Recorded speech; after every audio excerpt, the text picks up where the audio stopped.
Hello বন্ধুরা, আসসালামু আলাইকুম। আজকে আমরা আলোচনা করব মুখ্য গোষ্ঠী ও গৌণ গোষ্ঠীর পার্থক্য নিয়ে। তো চলুন ভিডিওটি শুরু করা যাক। শুরুতেই সহজভাবে বুঝে নিন। ধরুন আপনি প্রতিদিন আপনার পরিবারের সদস্যদের সঙ্গে থাকেন।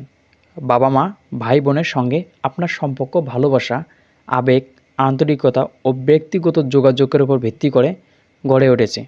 এটি হলো মুখ্য গোষ্ঠী। আবার আপনি একটি বিশ্ববিদ্যালয়ের ক্লাসে পড়েন, সেখানে অনেক শিক্ষার্থীরা আছে। সবার সঙ্গে আপনার ব্যক্তিগত ঘনিষ্ঠতা নেই। আপনার মূল উদ্দেশ্য হলো শিক্ষা গ্রহণ। এটি হলো গৌণ গোষ্ঠী, অর্থাৎ যেখানে মানুষে মানুষে ঘনিষ্ঠ, আবেগপূর্ণ ও ব্যক্তিগত সম্পর্ক থাকে তা মুখ্য গোষ্ঠী, এবং যেখানে নির্দিষ্ট উদ্দেশ্য, আনুষ্ঠানিক ও তুলনামূলকভাবে কম ও ঘনিষ্ঠ সম্পর্ক গড়ে ওঠে তা হলো গৌণ গোষ্ঠী। এখন আসি মুখ্য গোষ্ঠী ও গৌণ গোষ্ঠীর প্রধান পার্থক্যগুলো নিয়ে। ১ নাম্বার, সম্পর্কের প্রকৃতি। মুখ্য গোষ্ঠীতে সম্পর্কের প্রকৃতি হলো ঘনিষ্ঠ ও ব্যক্তিগত। অন্যদিকে গৌণ গোষ্ঠীতে আনুষ্ঠানিক ও তুলনামূলকভাবে গুরুত্বপূর্ণ। তাই বলা যায় মুখ্য গোষ্ঠী ইকুয়াল ব্যক্তিগত সম্পর্ক, গৌণ গোষ্ঠী ইকুয়াল আনুষ্ঠানিক সম্পর্ক। মুখ্য গোষ্ঠী ও গৌণ গোষ্ঠীর প্রধান পার্থক্যগুলোর মধ্যে ২ নম্বর পার্থক্যটা হলো সদস্য সংখ্যা। মুখ্য গোষ্ঠীতে সাধারণত সদস্য সংখ্যা কম, গৌণ গোষ্ঠীতে সাধারণত সদস্য সংখ্যা বেশি। মুখ্য গোষ্ঠী বা প্রাথমিক গোষ্ঠী ও গৌণ গোষ্ঠীর প্রধান পার্থক্যগুলোর মধ্যে অন্যতম একটি পার্থক্য হলো উদ্দেশ্যগত পার্থক্য। মুখ্য গোষ্ঠীতে নির্দিষ্ট উদ্দেশ্য নাও থাকতে পারে, অথচ গৌণ গোষ্ঠীতে নির্দিষ্ট উদ্দেশ্য থাকে।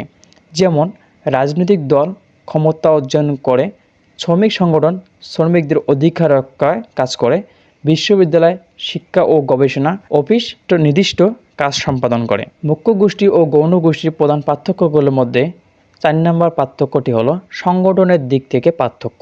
মুখ্য গোষ্ঠী সাধারণত অনানুষ্ঠানিক, অপরদিকে গৌণ গোষ্ঠী সাধারণত আনুষ্ঠানিক ও সংগঠিত।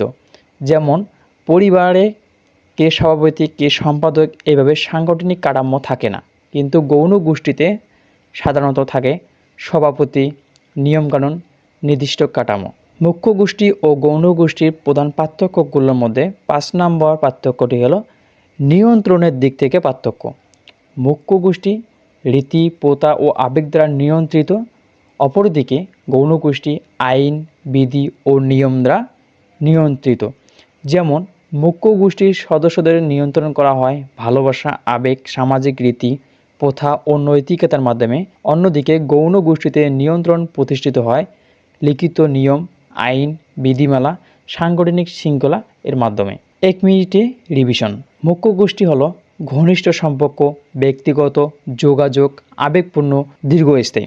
অন্যদিকে গৌণ গোষ্ঠী আনুষ্ঠানিক সম্পর্ক, আবেগ কম, সংগঠিত, নিয়ম ও আইন দ্বারা পরিচালিত। সুতরাং মুখ্য গোষ্ঠী মানুষের ব্যক্তিত্ব, আবেগ ও সামাজিক মূল্যবোধ গঠনে গুরুত্বপূর্ণ ভূমিকা পালন করে, আর গৌণ গোষ্ঠী বৃহত্তর সামাজিক, অর্থনৈতিক ও রাজনৈতিক কর্মকাণ্ড পরিচালনায় গুরুত্বপূর্ণ ভূমিকা রাখে।